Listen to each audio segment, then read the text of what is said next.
everybody. Welcome, welcome. I'm Lois, and I honestly have quite a lot of strings to my bow.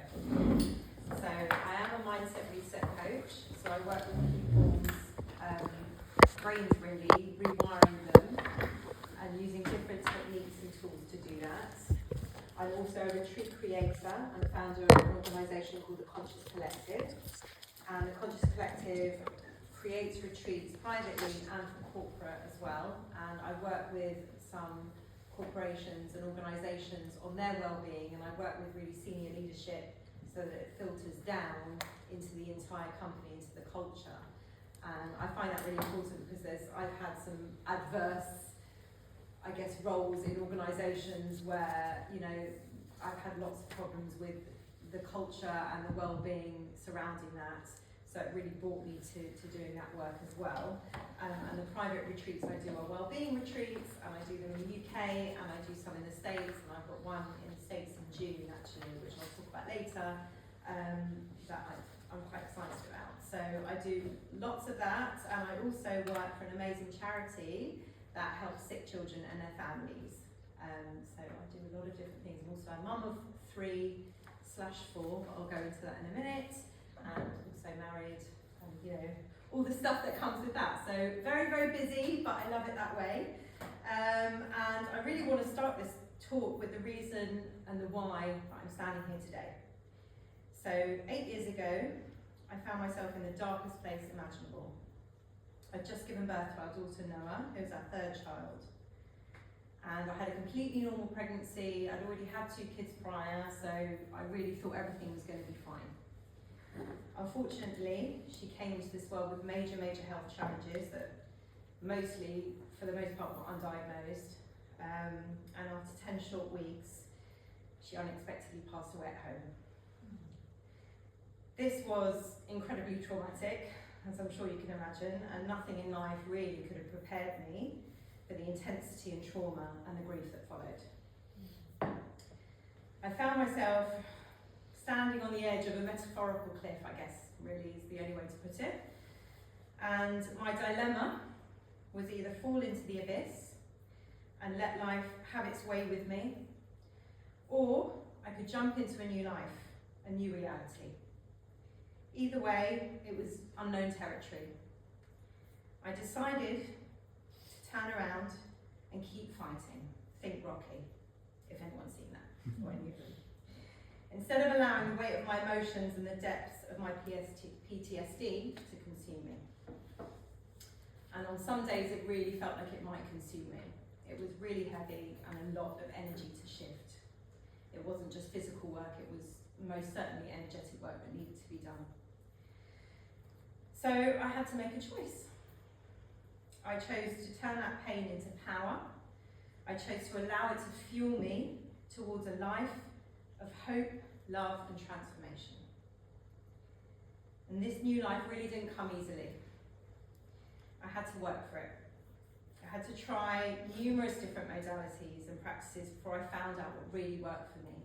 And that's really part of the work that I do, is finding out what works for people, because if you don't enjoy what you're doing and you can't resonate with it, you're not going to carry on. It's not going to continue. And the key to all of this is consistency, and you'll find out why. So, you know, even though I'm doing this work continuously, I feel like it's never the end. You know, we're always growing, always learning, and you know, mostly we're all still adapting, learning, and growing throughout our lives. No matter how much we learn and know, and the knowledge that we carry, I think that we're always growing and learning, and that's really important. And some people don't understand that, and that's why they're stuck where they are. So,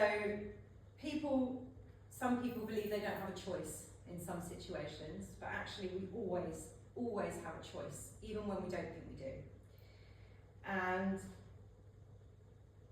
life kind of just happens to some people, and you just think, oh well, it's just kind of, I'm just rolling with it, and I can't control anything, and I'm just going to let it all happen to me, and I'm going to go with it and let that kind of dictate my vibration into the world. And I realised that, you know, I really do have a choice in everything, even when it's a hard choice, even when I don't want to make the choice, I have that choice to either raise my vibration and continue on this amazing path, or to get dragged down again. And there's lots of things out there, I'm sure we can all agree, that will drag our vibration down, and we really have to work hard to keep it up. And it makes a huge difference when you do that, and the transformation in your life is pretty incredible. So I not only work with energy, but I also rewire brains, or help people, support people to rewire their own brains. I don't do it, they do it for themselves. I just give them the tools, I give them the techniques and the information. And you don't just change the way you think and how you think, you change your life in its entirety. Like, just by changing your thoughts, your behaviours, the way that you move through this world will change you as a person completely. I was a very different person 8 years ago to who I am today. And if you asked anybody that knew me 8 years ago, they would be like, no, she's Lois 2.0. She's not just Lois anymore. And I'm really proud of that, because that's really a result of, and a testimony to the work that I do.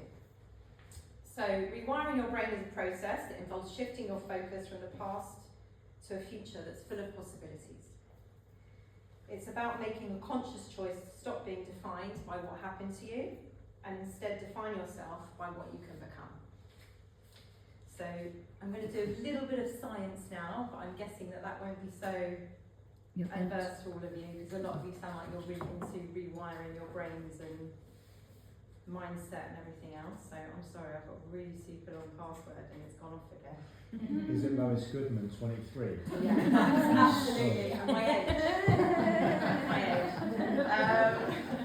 Okay, so I'm just going to show you a little diagram about neuroplasticity and how you create and strengthen neural pathways. Okay, so you carve out the pathways with different types of work, different types of modalities that you can use to do that, which again I'll go into in a minute. You add the new pathways once you've carved. It's kind of like if you think about heavy snow, and you're just tracking through the snow at normal speed, and you're not making much of a pathway there just by tracking through it with your feet. If you took a snow plough and went through the snow, you've got a whole new clear pathway there to work with. So that's kind of an analogy you can think of it as. Then you strengthen these pathways with practice, so consistency, because that's really key to making any changes in your life and making them stick. And then the strong pathways will stay, and the weaker ones or the unwanted ones will then fade away, and they won't be in your network anymore. It just won't be part of who you are. And when you rewire your brain, when you create these new neural pathways, these new habits, these new behaviour patterns, and you keep going, you keep doing them, you're consistent with them, they will literally become like second nature. So it's like learning how to drive, things like that, instruments, all of those things, languages. That's how you do that really. You build on the consistency, you start the process and then you keep going. So it's actually not that complicated, and it's really, really amazing to me. This work is kind of almost so simple, yet so difficult, because so many people will give up so quickly and they don't want to be consistent. They want to make the changes, but they want a quick fix, and there is no quick fix to this. It's work that needs to be consistent, and even when you've got it, even when it's a natural thing for you, you still have to keep doing it. Otherwise, you'll use it or lose it kind of thing. So another analogy I like to use in rewiring your brain is if you think about when you're remodeling a house and you're tearing down walls and you're making extensions and you're completely rearranging the layout, and that's what you're doing with your brain. You're rewiring it and you're changing the landscape of your brain and the way it operates and the way it thinks. So whatever new connections you're trying to create, like learning a language, as I said, your synapses will strengthen or weaken on demand. I'll bring up what a synapse is in a minute, but it's basically 3 things that you use in your brain that will connect the new neural pathways. The old saying is, you can't teach an old dog new tricks, but that's simply not true. It's not that people can't change, it's just that they won't sometimes change. And they don't really want to. They say they do, but they don't. And it is amazing to me. I've helped a lot of people, but I've also had a lot of people come to me as well and then never finish the job because it's just too much. They're like, okay, I want to try something quicker, something new, something, it's very much like this dopamine hit almost like with the screens, where it's like we want something instantly now. I see it with my kids, you know, they're like, oh my god, there's a 2-second ad on YouTube and let's skip it. And I'm like, you don't understand, I had to watch adverts for 5 minutes every 15 minutes when I was a kid, and there was no fast forward button, you know. So it's very much about going back to that mindset of things take a bit of time, but when you put the time and effort and work into it, you reap the most incredible results. And it all starts with choices. So think of your brain like a network of pathways. So after a traumatic event, certain pathways will become heavily used, okay? And I work with a lot of people with trauma. I've had my own trauma, and it's really, especially with PTSD, I still feel like I've got some residual PTSD in me. I'll give you an example. I was doing a first aid course the other day. I got right to the end. They asked us to do CPR. I couldn't do it. I couldn't do it because that's what we had to do. You know, literally, unfortunately, that's what my husband and I had to do, call the ambulance, CPR, beeping, everything. And I just couldn't, I literally ran out the room. So I've still got work to do, and that's my point, is that I've come so far, there's still a bit of work to do. And there's always going to be some work to do, even when I get to that next level, there'll be something else. But that's okay, and you have to be okay with that. You have to be okay and accept that, because that's how it works. So, you know, you're reinforcing, when you're in trauma, you're reinforcing these negative emotions, you're getting triggered, your thought patterns will be fight, freeze or flight response, you're in this survival mode constantly. So you have to have the power to create these new pathways, and you have to be in a state of mind. So I hadn't completely healed, obviously, but I was, after a lot of talk therapy and things like that, I was like, right, I need to move on now. How can I do this in a proactive way? Which for me, talk therapy didn't give me that. I was just going over and over and over, and actually, after a while, that doesn't do you any good, really. So I'm going to show you just one more sciencey, a bit more sciencey. There we go. Can everyone see that? So the synapse are the little ends of the orange thing, which is the neuron cell body. This is what we all have in our brains, okay? And basically, the synapse connects to the dendrite, and they then move along and they send a message to the axon. This is the electrical signal that will then connect to the next, if you can see up there, the next neuron, the next synapse, the next neuron, and then that will then create your new neural pathway, okay? And you will decide what neural pathway to connect by the things that you're doing, okay? Is that okay? Is that too sciencey? Right. All right. You know, sometimes. So when you repeatedly think or do something, these connections strengthen, as I said, and the principle is often called fire together, wire together. It's quite a well-known phrase within the neuroplasticity world. So if you're repeatedly instead focusing on positive affirmations, images, content in general, that will strengthen the neural pathways associated with positive thinking. And then conversely, dwelling on the trauma, negative emotions, negative content, that will strengthen your fear and despair pathways. So if you want to stop that, you need to then do the reverse. And again, I said it's not rocket science, it's not even brain science, it's just really simple stuff that can be proven by science, which is amazing, because I feel like this gives it more credibility. But however, it is fairly simple. And it is literally about choosing how you want to be and what you want to become, and really giving that some thought, and then doing the work to get there. So for me and for everyone, this rewiring process isn't instant. It wasn't just a decision, you know, that I made one day and it happened, and it didn't change overnight. It was a series of consistent changes, and I go back to consistency because it is literally the key to all of this. I committed to making mindset shifts and doing the emotional healing. I was willing to try new approaches. I was really willing to try anything, and I think you have to be so open-minded. And then after a while, the results began to show, and then they compounded, and slowly, I started to see huge shifts in everything. It's all right. I could feel my outlook on life changing, and I began to see my challenges not as obstacles, but as opportunities to grow, learn, and become stronger.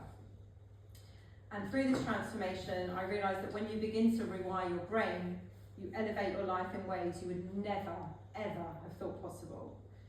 The emotional scars of trauma don't have to define you forever. As I said, you can use them as stepping stones to a more powerful and more resilient version of yourself.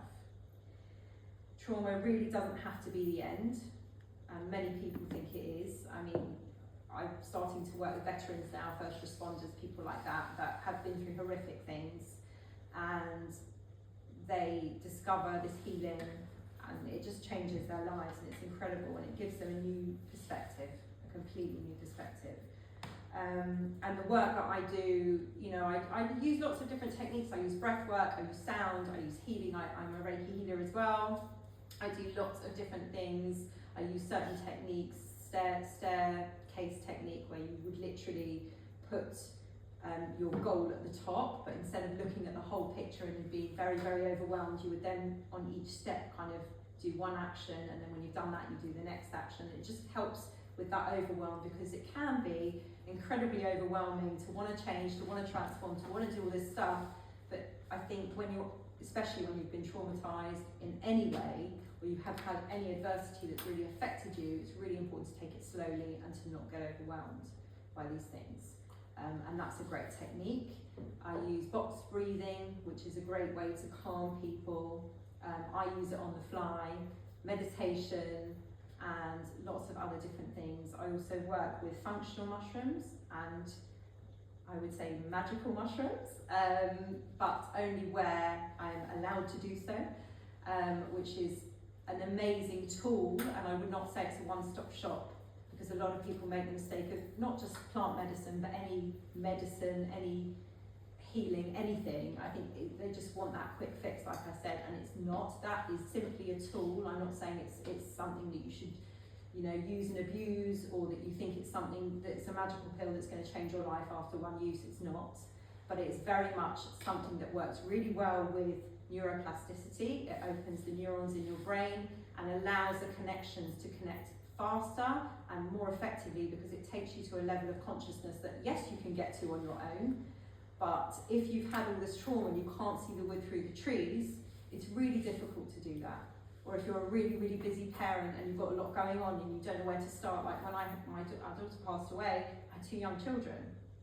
And I didn't, you know, start working with that straight away, but it's been a really helpful tool for me to open the door to just up-level that consciousness, up-level that perception and that open-mindedness, and to really help me unlock further levels of healing on my own doing that work. But it's just something that's really helped me. So I'm doing a retreat in Colorado in June, hopefully with some veterans, some first responders and other people with trauma, to really help them. And I'm just trying to kind of get it out there, and that's a place where you can do that. So I'm using that to heal as well. So I'm really kind of using lots of different techniques and tools to help people reset their minds, reset their lives, and really thrive. The work I've done over the years, I've been lucky enough to help others overcome trauma and child and family bereavement, anxiety and depression, and my support has really helped them to rewire their brains, transform their lives, and forge a new perspective. I do group coaching programs. I have a standalone masterclass at the moment called Rewire, which is very, very accessible actually. It's £33 and you get a free PDF with it at the moment. But if you do want to sign up to it, come and see me tonight and I'll give it to you for 25. So that's something I'm offering at the moment, as well as my retreats and private work, corporate work. So yeah, that's me. I would like to encourage everybody today to really think about what areas of your life you'd like to change, and how you can rewire your brain. What small changes do you think you can make? And how can you respond to challenges differently? Because a lot of the time I found that when I respond rather than react, which is a whole other thing, a whole other talk I think, it's really also it changes your life on another level, especially with kids. I don't know how many people have got kids, but especially young ones, but when you're responding rather than reacting, which is not always easy to do, it does change not only your life, but your relationship with your kids as well, and other people, you know, my husband, my friends, whatever. I tend to sort of take a step back now, wait, have a think, and then respond rather than just going in for the kill, which I used to do quite a lot actually. So that's another massive change in my life that I've had. But yeah, that's me. Has anyone got any questions they'd like to ask? Thank you. Thank you, Lois. That was absolutely inspiring. Amazing. Amazing work you're doing. Sharing your Thanks for sharing what you're doing. personal thing. Yeah. Anyone got any questions they would like to ask? Stop the Stop video. it, yeah.